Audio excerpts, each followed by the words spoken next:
Muhammad. أعوذ بالله من الشيطان الرجيم بسم الله الرحمن الرحيم ربي اشرح لي صدري ويسر لي أمري واحلل عقدة من لساني يفقهوا قولي. Respected elders and dear brothers, today I want to speak about oppression, which in Islam is called Dhulm. Oppression means treating someone unfairly, taking away their rights, or hurting someone who is weaker than you. Allah subhanahu wa ta'ala strongly warns us about oppression in the Holy Quran. Allah subhanahu wa ta'ala says, بسم الله الرحمن الرحيم ولا تحسبن الله غافلا عما يعمل الظالمون. Do not think that Allah subhanahu wa ta'ala is unaware of what the oppressors do. Surah Ibrahim chapter 14 ayah 42. This means that even if an oppressor seems powerful in this world, Allah subhanahu wa ta'ala is always watching, and one day they will be held accountable. Oppression can happen in many ways. Sometimes it is done by rulers who abuse their power. Sometimes it happens in families when someone stronger mistreats someone weaker. Sometimes people oppress others by lying, cheating, or speaking badly about them.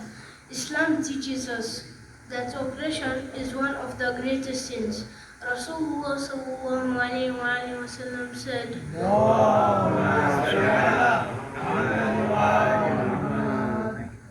الظلم ظلمات يوم القيامة. Oppression will be darkness on the day of judgment. This means that oppression does not only harm people in this world, but it also brings punishment in the hereafter. When we look at the lives of the Ahlul Bayt alayhi salam, we see that they were among the greatest victims of oppression. Yet they also taught us how to stand against injustice. One of the greatest examples is Imam Ali alayhi salam. Imam Ali alayhi salam was known for his justice. Even when he became the leader of the Muslim community, he treated everyone fairly. He did not give special treatment to his family or friends. There is a famous story about his brother Aqil. Aqil once asked Imam Ali alayhi salam for extra money from the public treasury. Imam Ali alayhi salam refused because that money belonged to all the Muslims.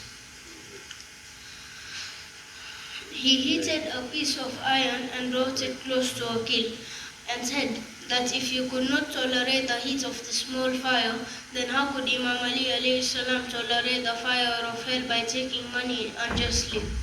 This shows us how seriously Islam takes justice. Another powerful example is Imam Husayn alayhi salam.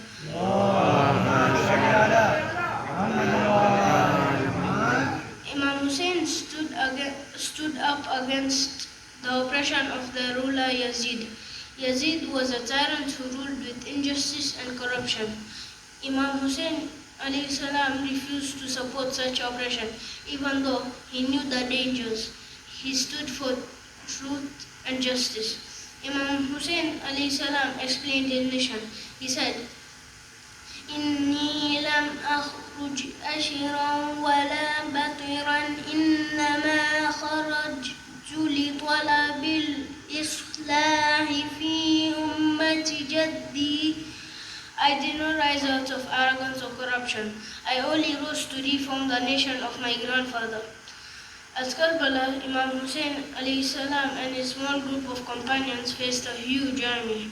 They were denied water and many of them were martyred. Even a 6-month-old baby, Hazrat Asghar alayhi salam, was killed. This tragedy shows the extreme cruelty of oppression, but it also shows the courage of those who stand for justice.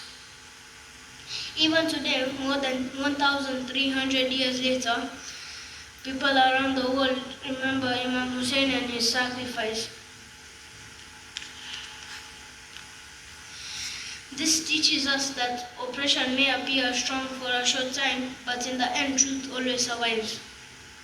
Unfortunately, oppression still exists in our world today. In many places, innocent people suffer because of war, poverty, and injustice. We see people losing their homes, families, and safety. As Muslims, we cannot ignore the suffering of others.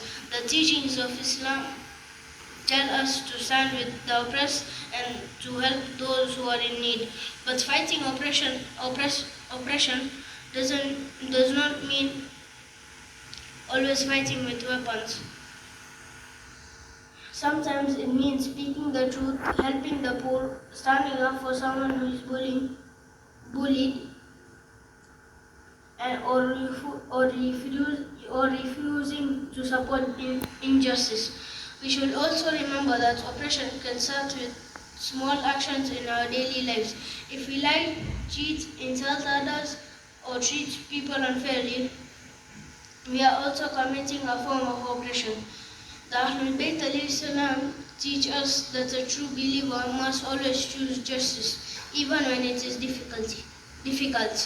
Imam Ali alayhi salam once said, كونوا للظالم خصما وللمظلوم عونا.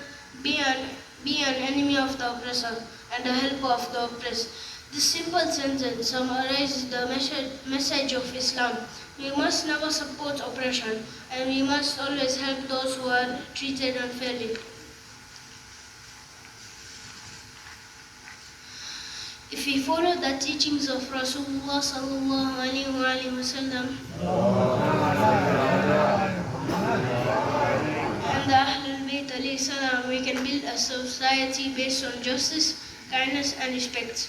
May Allah subhanahu wa ta'ala help us to stay away from oppression, to stand for justice, and to follow the example of the Ahlul Bayt alayhi salam. Wa akhiru da'wana alhamdulillahi rabbil alamin. Salawat.